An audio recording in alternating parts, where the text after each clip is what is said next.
और first year में हो सेकेंड ईयर में? फर्स्ट। फर्स्ट ईयर में तो फर्स्ट ईयर में हो आप। अच्छा, और एसीसी की क्लासेस कब से चल रही हैं आपकी? सर जैन से। अच्छा, अभी लॉ पढ़ना नहीं चालू किया वहां पर? No sir. वाह, चलो ठीक है। कॉन्ट्रैक्ट वर्ड तो सुना है, नहीं सुना है? सुना है। बस यही सिंपल। तो कॉन्ट्रैक्ट क्या होता है? टर्म्स एंड कंडीशंस होती है जब दो पर्सन आपस में एक दूसरे के साथ कोई काम करने के लिए तैयार हो, तो जो टर्म्स एंड कंडीशंस दोनों के बीच में डिसाइड हुई है, यही कॉन्ट्रैक्ट है। आगे समझना, सिंपल सी बात अभी के लिए, for the purpose of audit अभी इतना ही है। ठीक है। अच्छा, ऑडिट के बारे में कुछ पता है Nidhi? Nidhi sorry Simran. Yes sir. ठीक है, थोड़ा बहुत बेसिक तो पता ही है ना?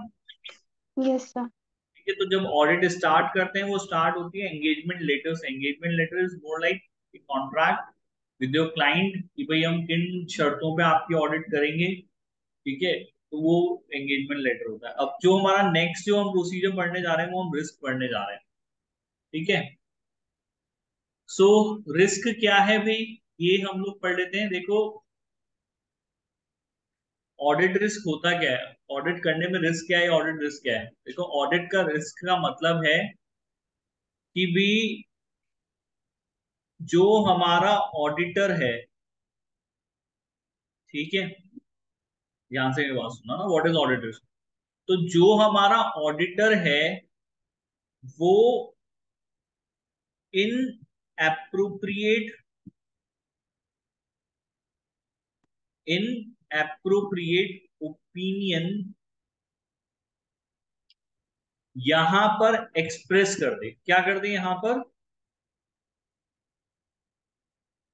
इन एप्रोप्रिएट ओपिनियन एक्सप्रेस कर दे जब क्लाइंट के फाइनेंशियल स्टेटमेंट्स जो है वो मटीरियली मिसस्टेटेड है। ध्यान से मेरी बात सुनना। ठीक है, मैं ये बोल रहा हूं कि व्हाट इज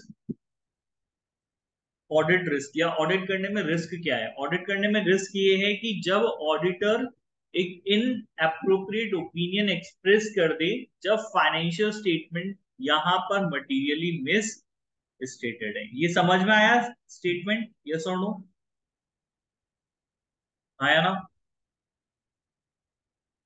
ये स्टेटमेंट समझ में आ गया यहाँ तक? पहले मुझे, मैं ये नहीं कह रहा कि भाई ठीक है स्टेटमेंट समझ में आने से हमको जो है वो कहानी भी समझ में आ जाए, बट स्टेटमेंट समझ में आया मैंने क्या बोला, यस और नो? ठीक है, निधि कह रही है सर। सिमरन, आपको स्टेटमेंट समझ में आया यहाँ पर मैंने क्या बोला? Yes sir. ठीक है, तो मैंने बस इतना सा बोला है, भी मैंने कुछ ज्यादा डिटेल में बात नहीं करी है। मैं कह रहा हूँ कि भाई ऑडिट करने में रिस्क क्या है, ऑडिट करने में खतरा क्या है, किसको खतरा? ऑडिटर को। मैं ऑडिटर हूँ, मेरा क्लाइंट मेरे पास आया बोल रहा है ऑडिट कर दो। अब इसमें खतरा क्या, खतरे वाली बात क्या है भाई, रिस्क वाली बात क्या है? रिस्क वाली बात ये है कि मैं ऑडिटर एक इन अप्रोप्रिएट ओपिनियन एक्सप्रेस कर दूं, वो भी तब जब financial statement materially miss stated है। कहने का मतलब क्या है कि ऑडिट जो होती है वो अल्टीमेटली ये होता है कि भाई आपके फाइनेंशियल स्टेटमेंट्स जो हैं वो फाइनेंशियल स्टेटमेंट कैसा व्यू एग्जिबिट कर रहे हैं, true and fair view exhibit कर रहे हैं। कैसा व्यू एग्जिबिट कर रहे हैं?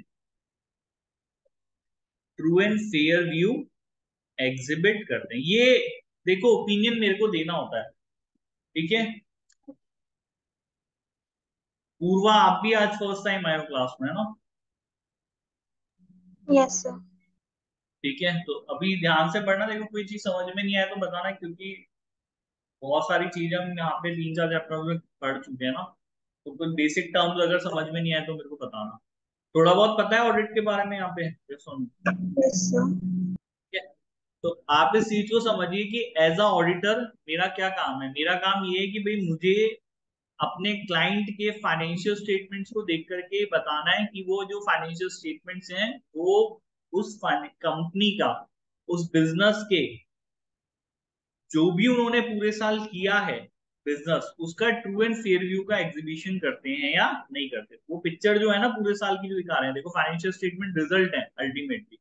तो जो रिजल्ट है वो पूरे साल की पिक्चर जो है वो ट्रू एंड फेयर मैनर में दिखा रहे हैं या नहीं दे रहे, कि ये मेरा ओपिनियन होता है। आ गया समझ में? यस और नो? यहाँ तक ये बात आ गई समझ में? हाँ या ना? यस और नो? जल्दी बताओ भाई, हाँ या ना? Yes sir. ठीक है, तो ट्रू एंड फेयर व्यू का ये ओपिनियन है। अब अगर मान लो मैंने ये ओपिनियन दे दिया कि हाँ भाई जो फाइनेंशियल स्टेटमेंट है they are exhibiting true and fair view of the affairs of the company, तो पूरे साल के जो अफेयर्स हैं उसका ट्रू एंड फेयर व्यू दे रहे हैं। और एक्चुअली में ऐसा है नहीं, जो फाइनेंशियल स्टेटमेंट्स हैं ये फाइनेंशियल स्टेटमेंट मटीरियली मिसस्टेटेड है। क्या है ये यहाँ पे? Materially miss stated. अब मटीरियली मिस स्टेटेड का मतलब क्या होता है? मटीरियली मिस स्टेटमेंट मतलब, पहली बात तो मिस स्टेटमेंट मतलब होता है कि कोई गलती यहां पर है, कोई एरर यहां पर करी गई है और जो है वो कोई फ्रॉड यहां पर किया गया है। ठीक है, और उस एरर और फ्रॉड की वजह से क्या हुआ है? एरर और फ्रॉड की वजह से ये हुआ है कि भाई जो फाइनेंशियल स्टेटमेंट्स बनाए गए हैं उन फाइनेंशियल स्टेटमेंट्स में अकॉर्डिंग टू आपका रिपोर्टिंग फ्रेमवर्क नहीं बनाया गया है। कैसे नहीं बनाया गया है? According to reporting framework. अब रिपोर्टिंग फ्रेमवर्क क्या होता है भाई? रिपोर्टिंग फ्रेमवर्क होता है हमारा, जैसे कि एग्जांपल के तौर पे हमारा कंपनीज एक्ट है। ठीक है, पता है आप लोगों को सबको यहाँ पे कंपनीज एक्ट के बारे में, इंडिया में? यस और यस नो? सर।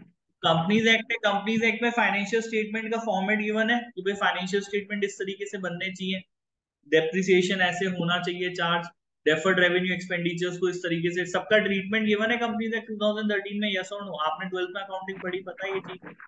आया? Yes sir. सबको समझ में आ रही है बात? निधि, पूर्वा, सिमरन, जूही, सबको बात समझ में आ रही है मेरी?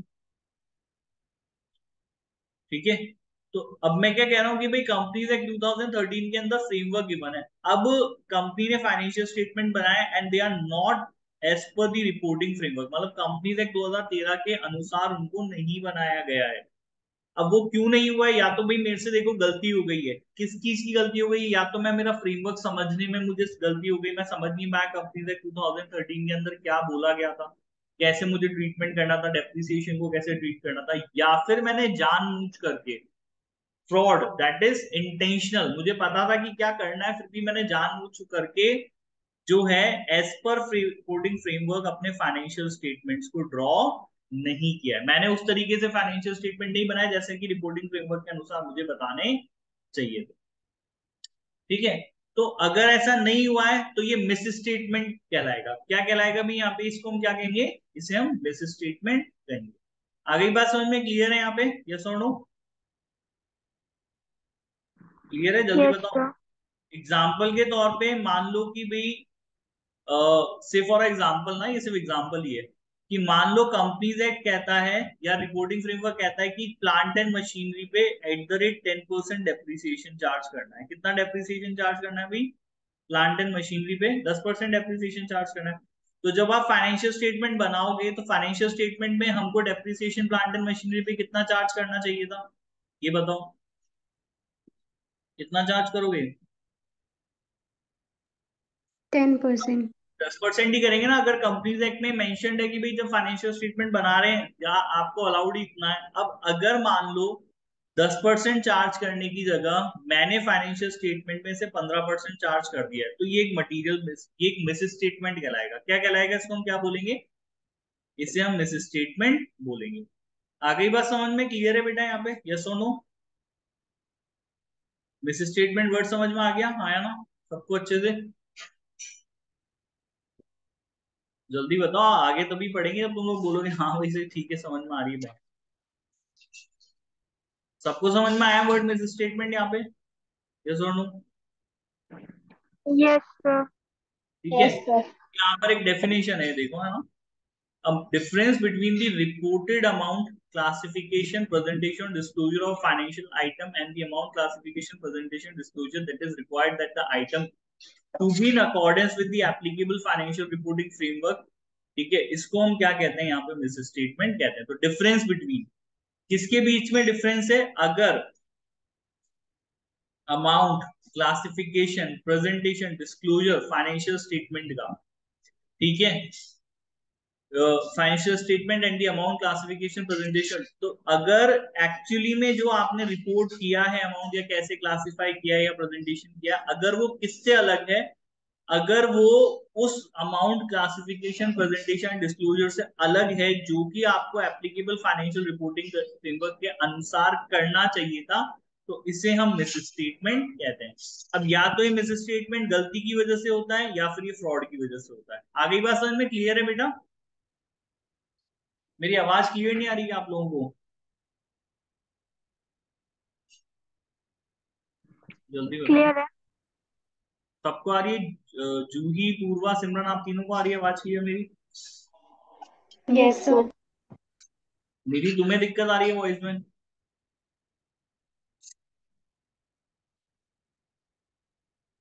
चलो मैं एक काम करता हूँ ना, मैं एक बार कैमरा बंद करके पढ़ाने की कोशिश कर लेता हूँ, माइट भी क्लियर हो जाएगी। तो अभी मुझे बता नहीं दी, अभी वॉइस आ रही है क्लियर? ठीक है, चलो मैं कैमरा बंद करके पढ़ाता हूँ। तो एरर एंड फ्रॉड की वजह से हो सकता है ये। अब देखो कोई मिस स्टेटमेंट यहाँ पे, मिस स्टेटमेंट तो समझ में आ गया किसके बीच का डिफरेंस है ये मिस स्टेटमेंट? ये डिफरेंस है हमारे applicable financial reporting framework and जो हमने एक्चुअली में रिपोर्ट किया है, इन दोनों के बीच का डिफरेंस है। ये समझ में आ गया हमारा? यहाँ पे होना क्या चाहिए था और हुआ क्या है, इन दोनों के बीच के डिफरेंस को हम क्या बोलेंगे? यहाँ पर मिस स्टेटमेंट बोलेंगे। आ गया भाई समझ में? क्लियर है यहाँ पे ये चीज? Yes sir. ठीक है, अब ये मटेरियल का है या नहीं है वो देखना पड़ेगा, देखो है ना। ये मटेरियल जरूरी नहीं है कि हर एक जो स्टेटमेंट है या मिस स्टेटमेंट है वो मटेरियल होगा। मटेरियल डिपेंड करता है कि भाई इस मिस स्टेटमेंट का impact on intended user.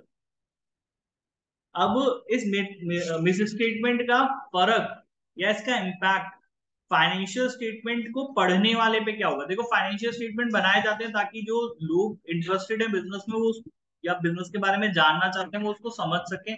Yes और नो? अब अगर मान लो मैंने रिलायंस के शेयर्स खरीदे हैं तो मैं फाइनेंशियल स्टेटमेंट में इंटरेस्टेड हो गया उनके, मैं जानना चाहूंगा कि भाई कंपनी ने कैसा परफॉर्म किया है। यस और नो?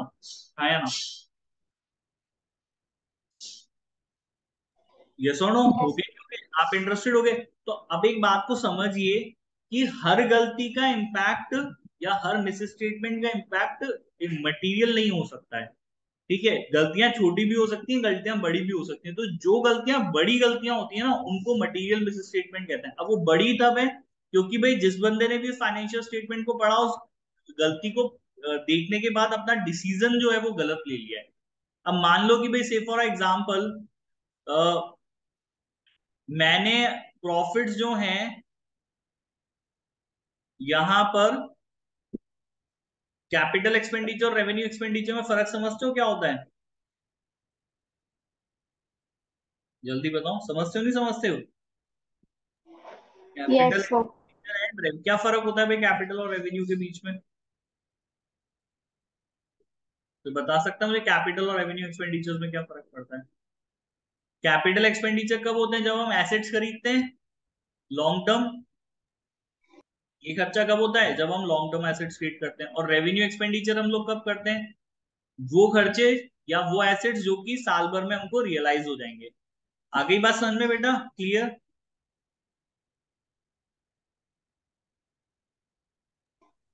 Yes sir.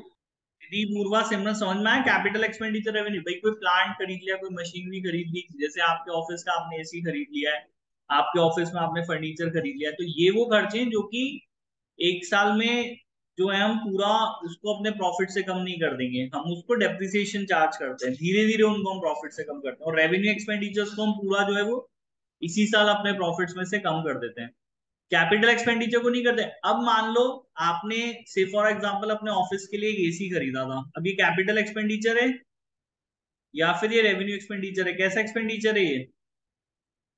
मैंने अगर अपने ऑफिस के लिए एयर कंडीशनर परचेज किया, कैसा एक्सपेंडिचर है ये? जल्दी बताओ। कैपिटल।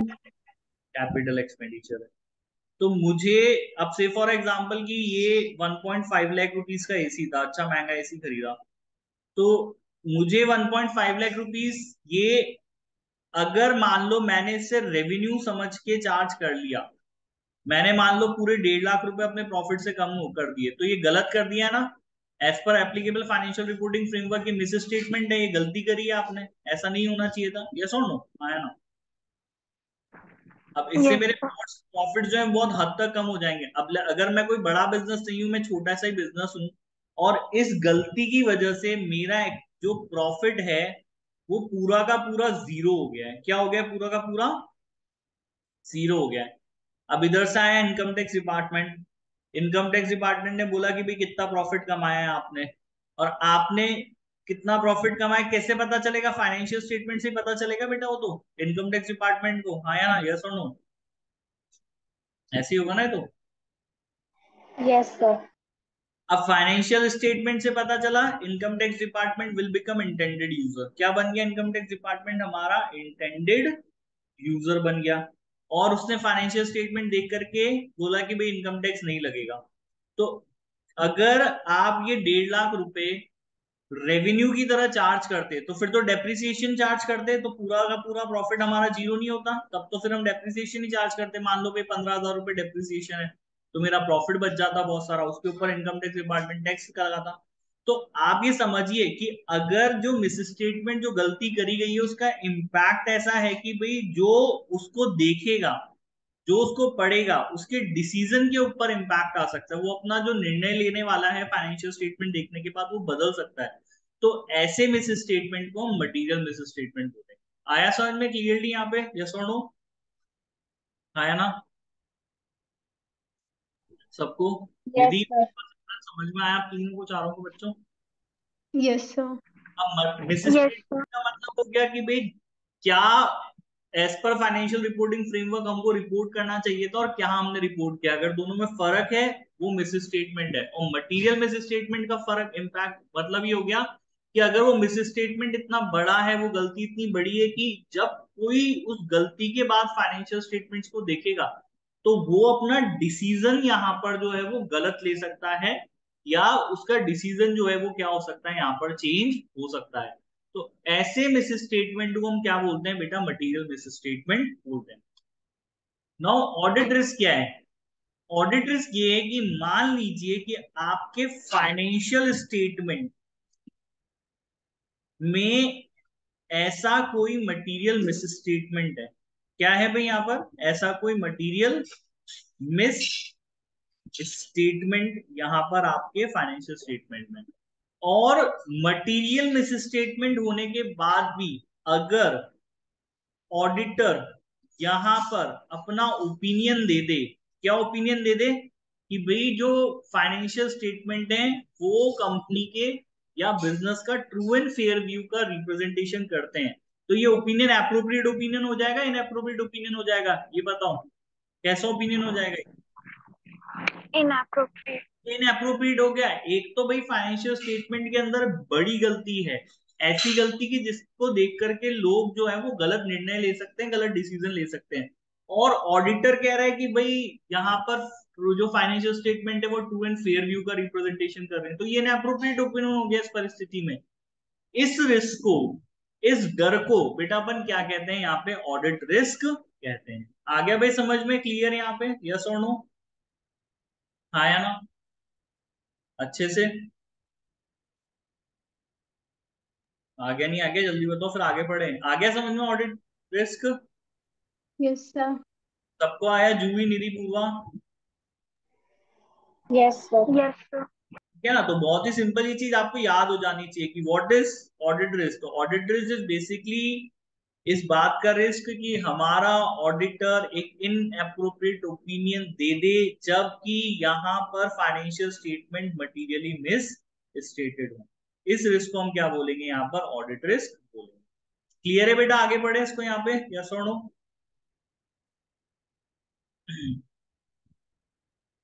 अब आपकी क्या ड्यूटी बनती है यहाँ पर ही फर्स्ट पैराग्राफ में इन लोगों ने ये बोला है कि हमारी क्या ड्यूटी बनती है ना, वो हम देख लेते हैं। देखो ऑडिटर की ड्यूटी ये बनती है कि ऑडिट रिस्क को रिड्यूस करना है। क्या करना है भाई हमको ये रिस्क को बढ़ाना चाहिए, हमको इस रिस्क को रिड्यूस करना चाहिए। क्या करना चाहिए हमको यहाँ पे? रिड्यूस। हमको इस रिस्क को रिड्यूस करना चाहिए। तो इस चैप्टर में बेसिकली हम आगे अपन सीखेंगे कि ये रिस्क डिपेंड किस चीज पे होता है और कैसे इस रिस्क को जो है वो रिड्यूस किया जा सकता है। ठीक है, ओवरऑल ऑब्जेक्टिव में हमारे गिवन है। ठीक है, over obtain sufficient appropriate evidence to reduce। तो आप इस रिस्क को रिड्यूस कैसे कर सकते हो, ये इन लोगों ने यहाँ पे बोला है कि वैसे आपका ऑब्जेक्टिव है कि ओवरऑल रिस्क को हम लोग रिड्यूस करेंगे। ठीक है, अब रिस्क को रिड्यूस कैसे किया जा सकता है? रिस्क को हम लोग रिड्यूस करते हैं सफिशिएंट एप्रोप्रिएट एविडेंसेस लेकर के। देखो ऑडिट करेंगे तो सफिशिएंट एंड एप्रोप्रिएट एविडेंस लेंगे। कैसे एविडेंस लेंगे भाई यहाँ पे ऑडिट करने के लिए? सफिशिएंट एप्रोप्रिएट ऑडिट एविडेंस लेंगे और इससे हम लोग क्या करेंगे, जो रिस्क है उसको हम ऑडिट रिस्क को रिड्यूस करेंगे। सिंपल सी बात है, समझ में आ गया यहाँ पे? यस और नो? जल्दी बताएंगे बच्चे, कैसे समझ में आया नहीं आया? आया ना? यस। ऑडिट कैसे रिड्यूस करोगे? क्या लेंगे? क्या चाहिए रिस्क को रिड्यूस करने के लिए? एविडेंस चाहिए। क्या चाहिए हमको? जल्दी बोलो ना। एविडेंस। एविडेंस है, सबूत चाहिए ना। सबूतों के आधार पर ही हम, जैसे कोर्ट में बोलते हैं ना, सबूतों के आधार पर जो है वो यहाँ पर कोई भी जजमेंट कोर्ट को देना होता है तो वो सबूतों के बेसिस पे होता है। ऐसे ही ऑडिटर भी अपना ओपिनियन जो है वो किसके बेसिस पर देगा? वो सबूतों के बेसिस पे देगा। और कैसे evidences? Sufficient and appropriate evidence. देखिए, आप ऑडिट जब पढ़ रहे हो ना तो उसमें एक एक शब्द को बड़ा ही डिफाइन किया गया है। हम यहाँ पे सफिशिएंट वर्ड का मतलब भी समझेंगे, हम यहाँ पे एप्रोप्रिएट शब्द का मतलब भी समझेंगे। लेकिन अभी के लिए समझना जरूरी है, पहली चीज ऑडिट रिस्क को कम करना है। और कम कैसे किया जाएगा? एविडेंस लेके किया जाएगा, सबूत लेके किया जाएगा। और सबूत कैसे होंगे आपके? सफिशिएंट एंड अप्रोप्रिएट होंगे। आ गया भाई समझ में? क्लियर है? याद हो जाएगी ये चीज आप लोगों को? यस और नो? जल्दी बताइए, आया समझ में? आया? यस। वापस से पूछ रहा हूँ, ऑडिट रिस्क को कैसे कम किया जाएगा? कैसे कम करोगे ऑडिट रिस्क को? एविडेंसेस के थ्रू। कैसे evidences? Appropriate and sufficient. Sufficient and appropriate evidence को लेकर के हम ऑडिट रिस्क को क्या करेंगे? रिड्यूस करेंगे। अब यहां पर auditors is the risk that the auditor express an inappropriate opinion when the financial statement are material misstated। ये हमारा Indian international standards of audit 200 का 13C ये पॉइंट हो गया। ठीक है, हालांकि याद रखने की जरूरत नहीं है।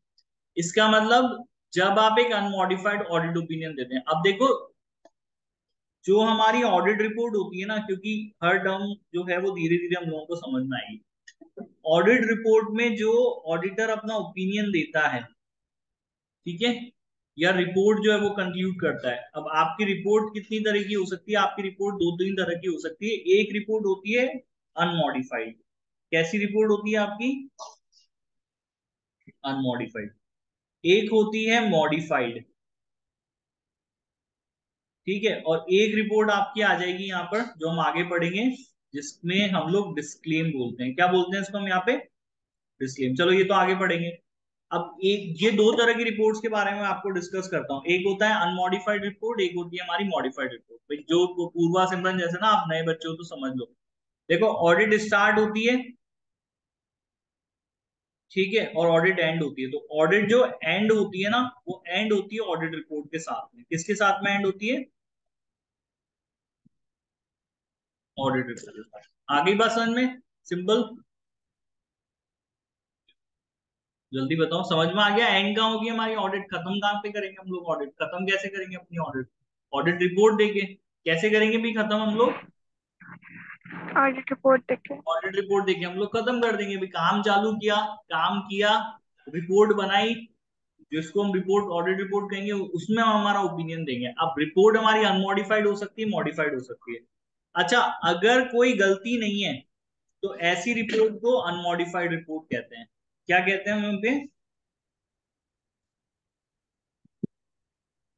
अनमॉडिफाइड। मतलब ये कहने का मतलब है, ये जो अच्छी रिपोर्ट है ना, जहां पर हम कह रहे हैं कि भाई जो फाइनेंशियल स्टेटमेंट है वो ट्रू एंड फेयर व्यू का ओपिनियन एग्जीबिशन करते हैं, ऐसी रिपोर्ट को बेटा अपन अनमॉडिफाइड रिपोर्ट कहते हैं। क्या कहते हैं ऐसी रिपोर्ट को हम यहाँ पे? अनमॉडिफाइड। आगे बात समझ में? अच्छी रिपोर्ट कौन सी होती है? वो होती है अनमॉडिफाइड। और अगर हमने अपना ओपिनियन बदला है, हमें लग रहा है कि भाई ट्रू एंड फेयर व्यू नहीं है, तो ऐसी रिपोर्ट को हम क्या कहते हैं? यहाँ पे मॉडिफाइड रिपोर्ट कहते हैं। फिर मॉडिफाइड रिपोर्ट में भी सब है, लेकिन वो जब हम पढ़ेंगे कि भाई रिपोर्ट्स के बारे में, तब वहां पे फर्दर डिस्कस करेंगे। अभी के लिए इतना समझ में आया? अनमॉडिफाइड अच्छी रिपोर्ट है, बुरी रिपोर्ट है, कैसी रिपोर्ट है? अच्छी रिपोर्ट है।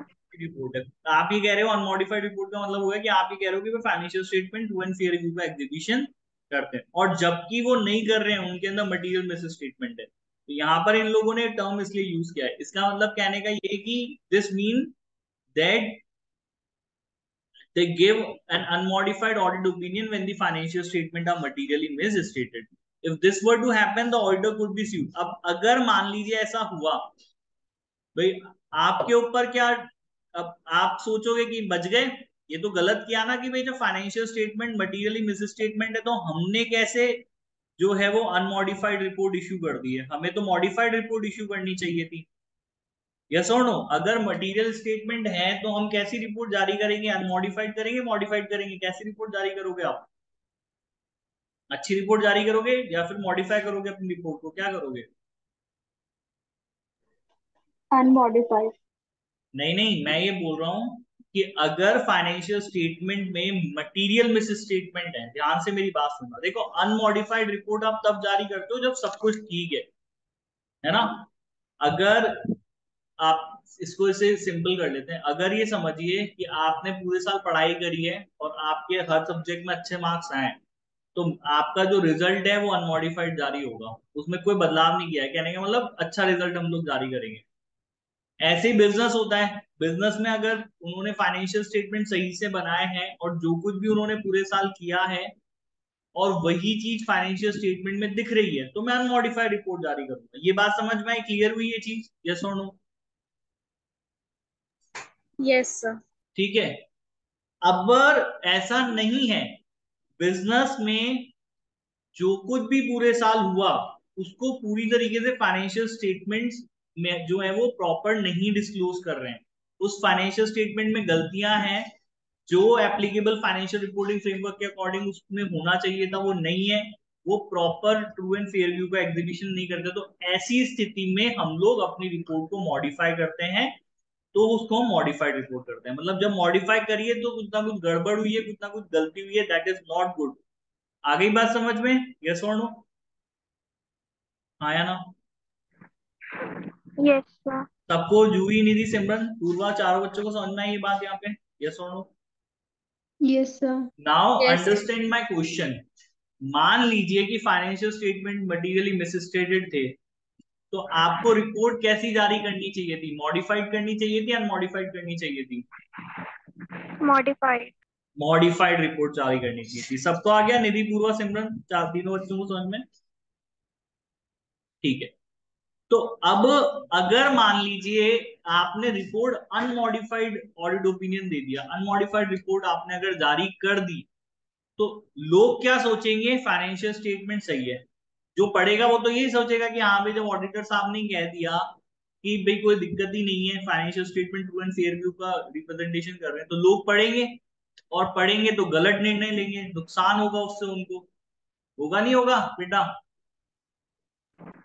Yes sir. ठीक है। Yes sir. आप अगर इन्वेस्टर हो, आप किसी कंपनी में पैसा लगाने जा रहे हो और आपने फाइनेंशियल स्टेटमेंट देखे, वो फाइनेंशियल स्टेटमेंट जिसके ऊपर ऑडिट रिपोर्ट लगी हुई ऑडिटर पे, और आपने उस रिपोर्ट पे विश्वास करके उस कंपनी में इन्वेस्ट कर दिया और अब आपका पैसा डूब गया, तो भाई आपको तो गुस्सा किसके ऊपर आएगा? ऑडिटर पे आएगा नहीं आएगा? कि भैया तुमने क्या किया? चोरी तो तुम भी साथ में कर रहे थे, ये तो चोर था ही सही। ठीक है, तुमने क्या काम किया? तुम्हारा तो काम था इसको इसकी चोरी को पकड़ना, ठीक है, और दुनिया को बताना कि ये चोरी कर रहा है, और तुमने तो बोला कि भाई सब सही है। तुम यहाँ पे ऑडिटर साहब के ऊपर भी तो कुछ ना कुछ कार्रवाई होगी, ऑडिटर के ऊपर भी तो कुछ ना कुछ हमको प्रोसीडिंग करनी पड़ेगी। हाँ या ना? यस और नो? है ना? Yes sir. ऐसा होगा। तो अनलेस एंड अनटिल ऑडिटर के पास ये प्रूव करने के लिए नहीं है भैया वो इनोसेंट था, तब तक के लिए तो ऑडिटर को भी पकड़ेंगे। तो अगर ऐसा हुआ तो देखो, आप ऑडिटर को सीयू किया जा सकता है। सीयू मतलब उसको कोर्ट में लेकर जाया जा सकता है। उसके तो उसकी जो प्रोफेशनल बॉडी है, जैसे आप एसीसी की पढ़ाई कर रहे हो तो आपकी जो एसोसिएशन है वो आपके अगेंस्ट में डिसिप्लिनरी एक्शन ले सकती है। इससे आपकी खुद की रेप्यूटेशन खराब हो सकती है।